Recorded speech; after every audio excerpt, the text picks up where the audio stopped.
कभी सोचा है कि क्या किसी मॉलिक्यूल को हैक किया जा सकता है? मतलब उसकी बनावट में बस एक छोटा सा बदलाव करके उसे एक मामूली सी दवा से एक जबरदस्त जीवन रक्षक दवा में बदल दिया जाए? आज हम यही जानने वाले हैं कि कैसे केमिस्ट्स एक तरह से मॉलिक्यूल हैकर्स बनकर ठीक यही काम करते हैं।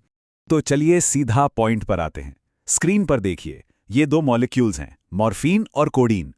पहली नजर में देखने पर ये बिल्कुल जुड़वा लगते हैं, है ना? इनका जो बेसिक स्ट्रक्चर है वो एकदम सेम है। लेकिन यहीं पर एक बहुत दिलचस्प बात है। एक तरफ मॉर्फिन है जो एक बेहद ताकतवर पेनकिलर है, और दूसरी तरफ है कोडीन जो काफी कमजोर है। स्ट्रक्चर लगभग एक जैसा, लेकिन शरीर पर असर में जमीन आसमान का फर्क। और यहीं से हमारा सबसे बड़ा सवाल खड़ा होता है। आखिर एक छोटा सा, लगभग न दिखने वाला केमिकल बदलाव किसी दवा के असर को इतने बड़े पैमाने पर कैसे बदल सकता है? अब इस पहेली को सुलझाने के लिए हमें थोड़ा सा टाइम में पीछे चलना होगा। हमें मॉडर्न केमिस्ट्री की जड़ों को समझना होगा, जो असल में पौधों और कुदरती इलाजों में छिपी हुई हैं। देखिए, हजारों सालों से हम इलाज के लिए प्रकृति पर ही तो निर्भर करते आए हैं। मिसाल के तौर पर करीब 3500 ईसा पूर्व सुमेरियन लोग दर्द से राहत पाने के लिए अफीम का इस्तेमाल करते थे। ये पौधों के औषधीय गुणों का सबसे पुराने सबूतों में से एक है। और फिर 1817 में एक बहुत बड़ा मोड़ आया। फ्रेडरिक सर्टनर नाम के एक साइंटिस्ट ने पहली बार अफीम में से उसका असली एक्टिव कंपाउंड सफलतापूर्वक अलग कर लिया, और उन्होंने इसका नाम रखा मॉर्फिन। यह पहला बार था जब किसी पौधे के इलाज को एक पक्के प्योर केमिकल कंपाउंड में बदला गया। तो ठीक है, इतिहास से हमें ये तो पता चल गया कि दवाएं आई कहां से। लेकिन अब वापस आते हैं हमारे असली सवाल पर। मॉर्फिन और कोडीन में आखिर वो फर्क है क्या? इसका जवाब मॉलिक्यूल्स को हैक करने की कला में छुपा है। इस रहस्य को समझने की चाबी एक बहुत ही बेसिक कॉन्सेप्ट में है, जिसे कहते हैं फंक्शनल ग्रुप। अब ये क्या होता है? सिंपल भाषा में ये किसी भी मॉलिक्यूल के अंदर एटम्स का एक छोटा सा ग्रुप होता है, जो उसकी सारी केमिकल पहचान और उसके बर्ताव को तय करता है। समझ लीजिए, ये मॉलिक्यूल का एक्टिव एरिया है। असली जादू तो यही होता है। जैसे ही आप एक फंक्शनल ग्रुप बदलते हैं, मॉलिक्यूल की पूरी प्रॉपर्टी ही बदल जाती है।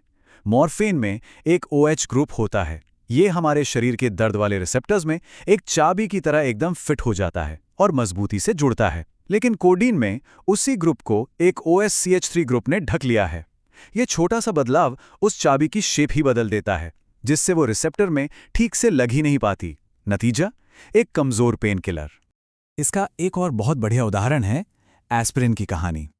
देखिए, प्रकृति हमें सैलिसिलिक एसिड देती है, जो बुखार तो कम करता है, लेकिन पेट में बहुत जलन पैदा करता है। केमिस्ट ने क्या किया?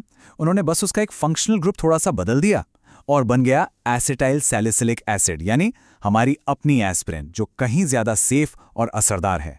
यही जो सिद्धांत है ना, मॉलिक्यूल्स को बेहतर बनाने के लिए थोड़ा सा बदलने का, इसने दवा की खोज में जैसे धमाका ही कर दिया। और यहीं से हम मेडिसिन के एक बिल्कुल नए दौर में दाखिल हुए। 1945 से 1965 के बीच का जो दौर था, उसे अक्सर दवा की खोज का सुनहरा दौर भी कहते हैं। इसी दौर में एंटीसाइकोटिक्स, डायबिटीज की दवाएं, एंजाइटी की दवाएं और दिल की बीमारियों के लिए बीटा ब्लॉकर्स जैसी दवाओं की पूरी नई क्लास तैयार की गई थी। और आज तो हमारे साइंटिस्ट्स के पास इससे भी कई ज्यादा पावरफुल टूल्स हैं। अब वो सिर्फ मॉलिक्यूल्स को बदल नहीं रहे हैं, बल्कि उन्हें बिल्कुल शुरुआत से डिजाइन कर रहे हैं। मॉलिक्यूलर मॉडलिंग, आर्टिफिशियल इंटेलिजेंस और क्रिस्पर जैसी टेक्नोलॉजी की मदद से वो इतनी सटीकता से दवाएं बना सकते हैं जिसकी पहले कल्पना भी नहीं की जा सकती थी। अब ये सिर्फ अंदाजे का खेल नहीं है, बल्कि एक सटीक इंजीनियरिंग बन चुका है। तो हमने देखा कि कैसे पौधों से शुरू हुआ सफर पाउडर से होता हुआ अब पिक्सेल परफेक्ट ड्रग डिजाइन तक पहुंच गया है। और ये सब मुमकिन हुआ है हमारी उस काबिलियत से, जिससे हम एक मॉलिक्यूल के छोटे से हिस्से को समझकर उसे बदल सकते हैं। तो सबसे जरूरी बात जो निकल कर आती है वो ये है, छोटे छोटे मॉलिक्यूल्स जब उन्हें सही तरीके से बदला जाता है तो वो हमारी हेल्थ पर बहुत बड़ा जबरदस्त असर डाल सकते हैं। यही है मॉलिक्यूलर हैकिंग की असली ताकत, और ये हमें भविष्य के बारे में सोचने पर मजबूर करता है। अगर आज हम जीन्स को एडिट कर सकते हैं और AI की मदद से दवाइयां बना सकते हैं, तो जरा सोचिए कि आगे क्या क्या मुमकिन है। हम अगली कौन सी बड़ी बीमारी को हराने वाले हैं? ये एक ऐसा सवाल है जो सोचने लायक है।